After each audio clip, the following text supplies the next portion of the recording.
Now I'm about to let you in on a little secret here. The hidden gem of Southeast Asia is right here. The Philippines, my favorite of all countries that I've traveled to. It is some of the most beautiful landscapes and the most incredible people you will ever come across. Now before you start taking advice from a random stranger, I want to give you a bit of my background. My name is Christian LeBlanc and I've spent the last 2 years traveling Southeast Asia. And with that, I've spent about 3 months of it in the Philippines. It's a country I plan to revisit very soon. Let's get started with the countdown. Number 10 is Boracay. Boracay is easily one of the most popular islands in all of the Philippines, and with that, it can get pretty busy sometimes. Now, that can be a good thing and that can be a bad thing. The great thing is, you can guarantee you can find some extremely beautiful hotels if that's in your budget. You can also find some relatively discount ones too, so budget shouldn't be too much of an issue here. The nightlife is pretty good and the food selection is great.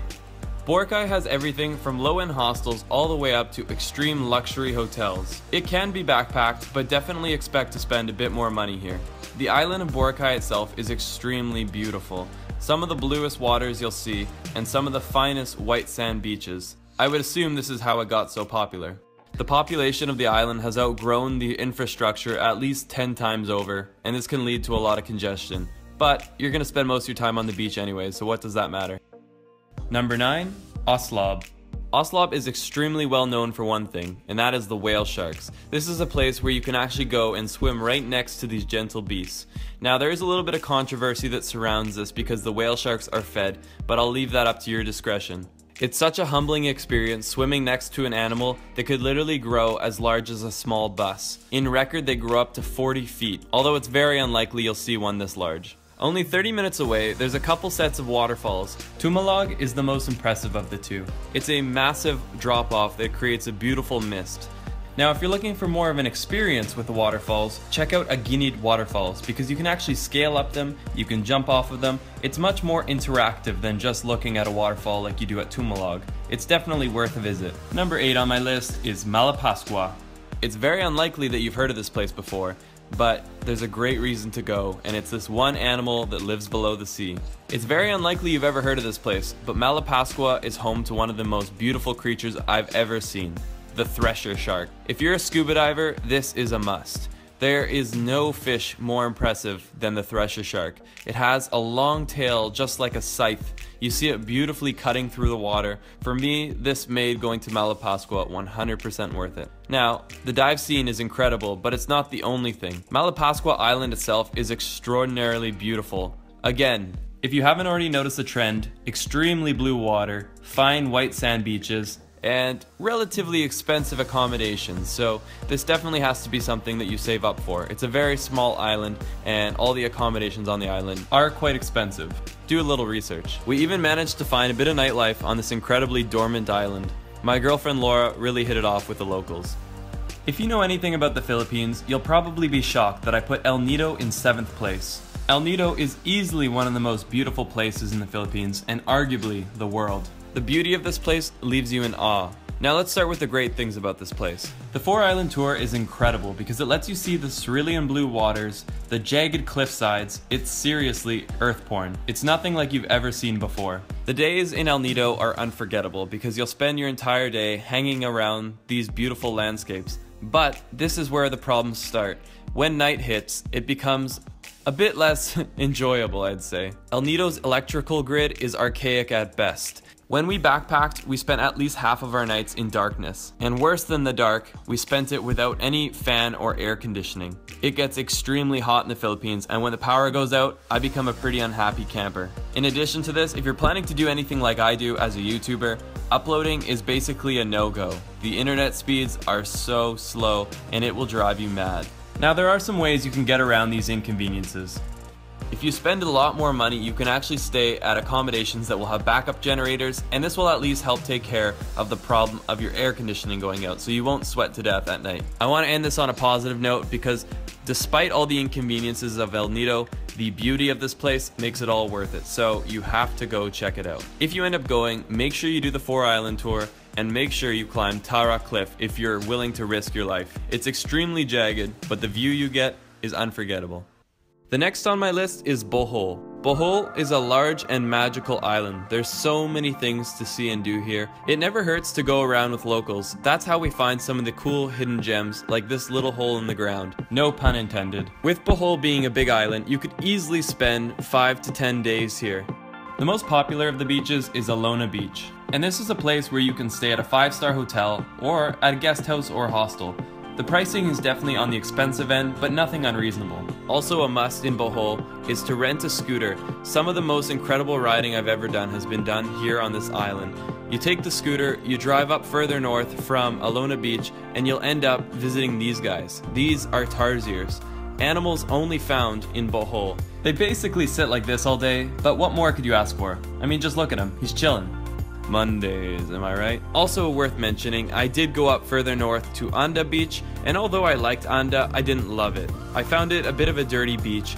For me, I would have preferred to have stayed in Alona Beach, rented a scooter, and used it to do day trips like seeing the Tarsiers, the Chocolate Hills, etc.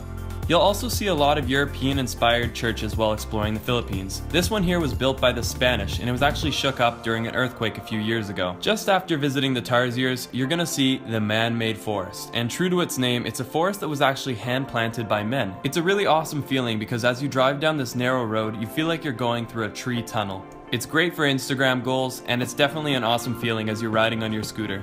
After the man-made forest, about another 35-45 minutes up north, you'll be going through what some people deem the main attraction of Bohol. These are the Chocolate Hills, and you'll notice they look extremely similar to a Hershey Kiss.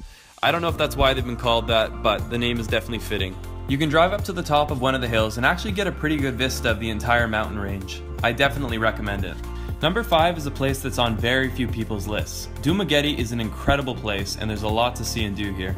It's a place I spent almost 2 weeks scuba diving and exploring its beautiful nature. If you go to Dumaguete, check out Casaroro Falls. I know I'm probably butchering it, but I'll write it down below. Right across from Dumaguete is a short boat ride to Apo Island. Make sure you check out this place. Apo Island translates into English as Turtle Island, and it's well named because everywhere you go is serious dirt, brah. There's sea turtles everywhere, and these chillers are used to having people around, so they don't mind when you swim up next to them. Just make sure not to touch them. This is by no means in Dumaguete, but this is one of the must-do's of the Philippines. This here is Manjoyod Sandbar. I call this place the Maldives of the Philippines. It's about a 2 to 3 hour drive to get here from Dumaguete, but every single minute of the ride is worth it. Once you arrive at a little dock, you take a boat across about 45 minutes, and you arrive in paradise. If you have that extra time, or you want to take your Instagram to a whole nother level, you better check out Manjoyod Sandbar. Those are just a few of the things you can do in Dumaguete. There's some nightlife, there's great restaurants, and a whole lot of nice hotels and resorts. This is a place for anyone on any budget. Number 4, almost on the podium, but not quite, Kawasan Falls, also known as Barian Canyoneering. Now, before I even get into this, if you're not too afraid of heights and you're not afraid to get wet, this is one of the coolest things that you can do in the Philippines. It's a full day trip where you're guided through these very narrow crevasses where the water flows down, creating these awesome little waterfalls. It's such a unique and amazing experience that you really can't find that many places in the world. I brought my expensive slow motion camera in a lousy waterproof housing. I risked it for you guys. You're welcome. Barian Canyoneering is a guided expedition, and you cannot do this alone. By law, you need to have a guide, and I highly recommend it anyways. You would not want to do this alone. It's not too expensive. From my memory, it's about $30 US. You get a guide, and he shows you through the canyons, he pushes you off the cliffs, and you even get a meal out of it, so it's not too bad. At the end of the canyon is the world-renowned Kawasan Fall. This waterfall literally looks like the exit to the Gatorade factory. The water is this weird fluorescent blue that looks like it should be bottled and sold to people at a very high price. The water is quite cold, so it's a very nice refreshing break after a long day of jumping through canyons. Now I must mention that when this was filmed, I was actually one of the last groups to have gone through the Barian Canyon in quite some time, and I'm not even sure if they've reopened.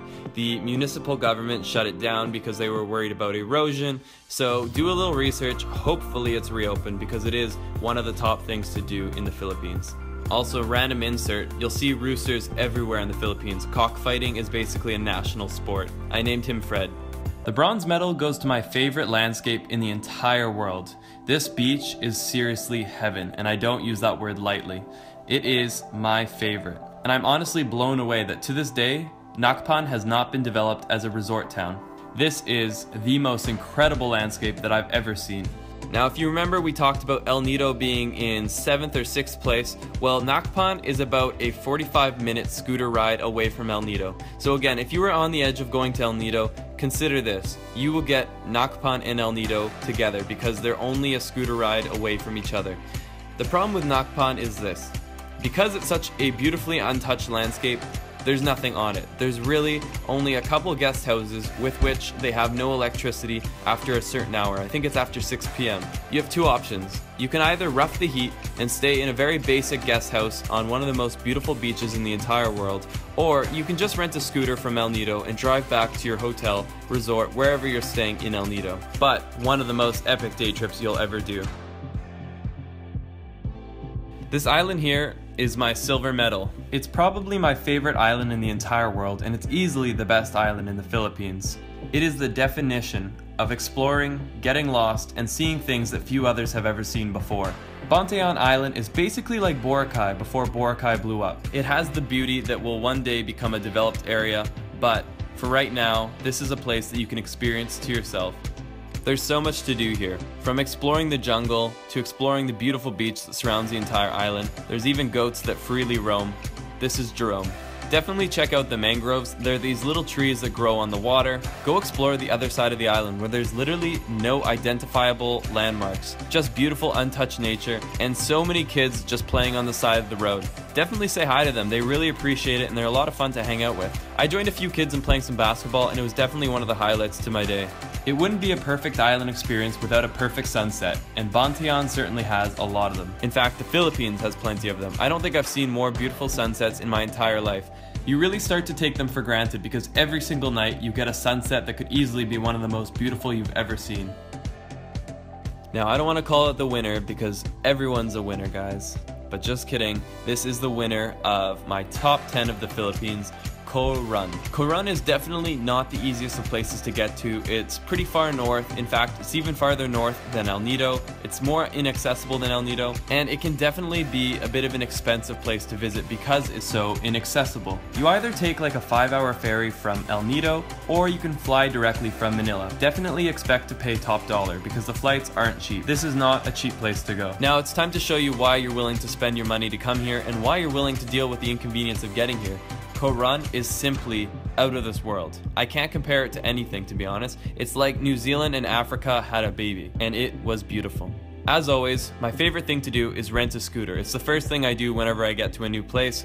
Get a scooter, go explore this island. You will be blown away. Now, I must say that the roads we took on our scooters were basically like off-roading. There was some very loose gravel, some huge rocks that we were driving over, but the feeling of exploring where few have explored before was so worth it. Similar to Bohol, they have mountains that look like the Hershey Kisses.